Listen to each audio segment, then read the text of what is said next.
ನಿವೃತ್ತ ಡಿಜಿಐಜಿಪಿ ಓಂ ಪ್ರಕಾಶ್ ಹತ್ಯೆ ಪ್ರಕರಣಕ್ಕೆ ಸಂಬಂಧಪಟ್ಟಂತೆ ಓಂ ಪ್ರಕಾಶ್ ಅವರ ಪತ್ನಿ ಕಳಿಸಿರುವಂತ ಮೆಸೇಜ್ ಇದೆಯಲ್ಲ, ಆ ಮೆಸೇಜ್ನಲ್ಲಿಯೇ ಇಡೀ ಚಿತ್ರಣವನ್ನ ರಿವೀಲ್ ಮಾಡ್ತಾ ಇದೆ. ಆಕೆ ಕಳಿಸಿದಂತ ಮೆಸೇಜ್ನಲ್ಲಿ ಏನೆಲ್ಲ ನಡೆದಿದೆ ಅನ್ನೋದನ್ನ ವಿವರವಾಗಿ ತಿಳಿದುಕೊಳ್ಳಬಹುದಾಗಿದೆ. IPS ಅಧಿಕಾರಿಗಳ ಪತ್ನಿಯರ ವಾಟ್ಸಪ್ ಗ್ರೂಪ್ನಲ್ಲಿ ಹಾಕಿದ್ದಂಥ ಮೆಸೇಜ್, ಹಲವು ಮಾಹಿತಿಯನ್ನ ಬಿಚ್ಚಿಟ್ಟಿದ್ರು ಓಂ ಪ್ರಕಾಶ್ ಪತ್ನಿ ಪಲ್ಲವಿ. ಬಳಿಕ ಪಲ್ಲವಿ ಅವರನ್ನ ಗ್ರೂಪ್ನಿಂದ ರಿಮೂವ್ ಮಾಡಲಾಗಿತ್ತು. ನೋಡಿ, ಅಷ್ಟೊಂದು ಯಾಕೆಂತ ಹೇಳಿದ್ರೆ ತಮ್ಮ ವೈಯಕ್ತಿಕ ಕುಟುಂಬದ ವಿಷಯಗಳನ್ನ IPS ಅಧಿಕಾರಿಗಳ ಪತ್ನಿಗಳ ಗ್ರೂಪಿನಲ್ಲಿ ಹಾಕುವಂಥ, ಪತ್ನಿಯರ ಗ್ರೂಪ್ನಲ್ಲಿ ಹಾಕುವಂಥ ಮಟ್ಟಕ್ಕೆ ಹೋದರೆ ಖಂಡಿತವಾಗೂ ಕೂಡ ಅದನ್ನು ಸಹಿಸಿಕೊಳ್ಳೋದಿಲ್ಲ. ನೋಡಿ ಏನಿದೆ, ಇದನ್ನು ಖಂಡಿತವಾಗಿ ನೋಡಬೇಕಾಗತ್ತೆ. ಪಲ್ಲವಿ ಕಳಿಸಿದ್ನಲ್ಲಿ ಮೆಸೇಜ್ನಲ್ಲಿ ಏನೇನಿದೆ, ನನ್ನ ಪತಿ DGP ಆಗಿದ್ದಾಗ ಪ್ರತಿ 10-12 ದಿನಗಳಿಗೆ ಒಬ್ಬ ಪೊಲೀಸ್ ಅಧಿಕಾರಿ ಆತ್ಮಹತ್ಯೆ ಮಾಡ್ಕೊಳ್ತಾ ಇದ್ರು. ಆದರೆ ಎಲ್ಲ ಪ್ರಕರಣಗಳನ್ನು ಮಾನಸಿಕ ಅಸ್ವಸ್ಥತೆಯಿಂದ ಆತ್ಮಹತ್ಯೆ ಅಂತ ಹೇಳಿ ಉಲ್ಲೇಖಿಸಲಾಗಿತ್ತು. ಓಂ ಪ್ರಕಾಶ್ ಬಳಿ ಒಂದು ರಿವಾಲ್ವರ್ ಇದೆ, ಅದನ್ನು ತಕ್ಷಣ ಜಪ್ತಿ ಮಾಡಬೇಕು ಅಂತ ಪ್ರತ್ಯೇಕವಾಗಿ ಬದುಕುವಂತೆ ಅವರಿಗೆ ಹಲವು ಬಾರಿ ನಾನು ಹೇಳಿದ್ದೇನೆ. ಆದರೆ ನಾನು ಎಲ್ಲಿಗಾದರೂ ಹೋದಾಗ ನನಗೆ ಕೊಡಲಾದಂಥ ಆಹಾರ ಮತ್ತು ನೀರಿನಲ್ಲಿ ವಿಷವನ್ನು ಬೆರೆಸಲಾಗ್ತಾ ಇತ್ತು. ಆಹಾರದಲ್ಲಿ ವಿಷ ಬೆರೆಸಲು ಮನೆ ಕೆಲಸದವರನ್ನು ನೇಮಿಸಿದ್ರು. ನನ್ನ ಮಗಳು ಈಗ ತುಂಬ ಅಸ್ವಸ್ಥಳಾಗಿದ್ದಾಳೆ. ಹೊರಗಿನಿಂದ ತರಿಸುವ ಆಹಾರಗಳಲ್ಲೂ ಕೂಡ ವಿಷ ಬೆರೆಸಲಾಗ್ತಾ ಇತ್ತು. ಆತ PFI ಸದಸ್ಯ ಕೂಡ ಹೌದು. ನನ್ನ ಮಗಳು ಧ್ವನಿ ಎತ್ತಲು ಆರಂಭಿಸಿದಾಗ ಇವೆಲ್ಲವೂ ಕೂಡ ಆರಂಭವಾಗಿದೆ. ಕನಿಷ್ಠ ಪಕ್ಷ ಇದನ್ನು ಅಜಿತ್ ದೋವಲ್ ಅವರ ಗಮನಕ್ಕೆ ಆದರೂ ತರಬೇಕು.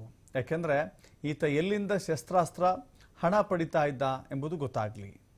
ಇದು ಗಂಭೀರವಾದದ್ದು, ಯಾವುದೇ ಸಂಶಯ ಬಾರದೆ ಇಂಜೆಕ್ಷನ್ಗಳನ್ನು ಕೊಟ್ಟಿರಬಹುದು. ವರ್ಷಗಳ ಕಾಲ ವಿಷಪ್ರಾಶನದಿಂದ ಕಿಡ್ನಿಗೂ ಹಾನಿಯಾಗಿದೆ.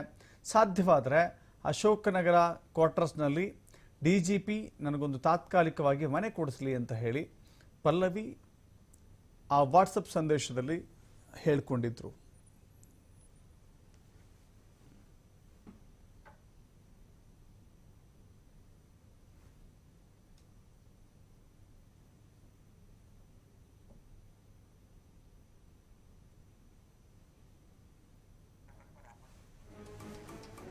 ವಾಟ್ಸಪ್ನಲ್ಲಿ ಕಳಿಸಿದಂಥ ಮೆಸೇಜ್ ಇದು.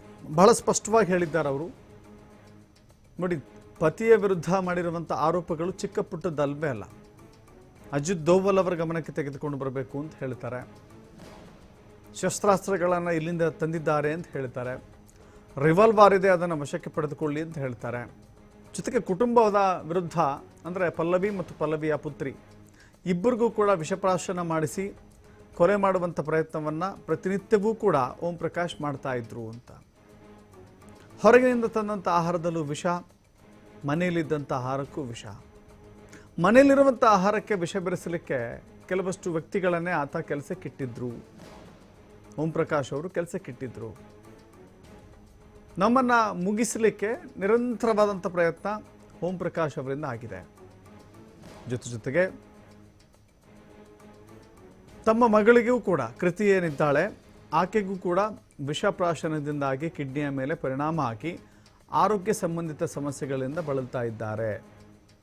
ಸೊ ಹೀಗಾಗಿ ನನಗೆ ಪ್ರತ್ಯೇಕವಾಗಿರಲಿಕ್ಕೆ ಅವಕಾಶ ಬೇಕು ಅಂತ ನಾನು ಕೇಳಿದ್ದೇನೆ. ಬಟ್ ಪ್ರತ್ಯೇಕ ಇರಲಿಕ್ಕೆ ಅವಕಾಶ ಸಿಕ್ಕಿಲ್ಲ. ಅಶೋಕನಗರ ಕ್ವಾರ್ಟರ್ಸ್ನಲ್ಲಿರುವಂಥ ಮನೆಯನ್ನಾದರೂ ನನಗೆ ಕೊಟ್ಟರೆ ನಾನಲ್ಲಿ ವಾಸ ಮಾಡ್ತೀನಿ, ಪತಿಯಿಂದ ದೂರ ಇರ್ತೀನಿ ಅಂತ. ತನ್ನ ಸಹಾಯಕ್ಕೆ ಯಾರಾದರೂ ಬರಬಹುದೇನೋ ಅಂತ ಹೇಳಿ IPS ಅಧಿಕಾರಿಗಳ ಪತ್ನಿಯರ ಗ್ರೂಪ್ನಲ್ಲಿ ಅವರು ಮೆಸೇಜ್ ಹಾಕಿದ್ರು. ಆ ಮೆಸೇಜ್ ಎಷ್ಟರ ಮಟ್ಟಿಗೆ ರೀಚ್ ಆಯಿತೋ ಗೊತ್ತಿಲ್ಲ. ಬಟ್ ಆಕೆಯನ್ನೇ ಈ ವಾಟ್ಸಪ್ ಗ್ರೂಪ್ನಿಂದ ರಿಮೂವ್ ಮಾಡಿದ್ರು ಅನ್ನೋದು ಇಲ್ಲಿ ಗೊತ್ತಾಗ್ತಾ ಇದೆ.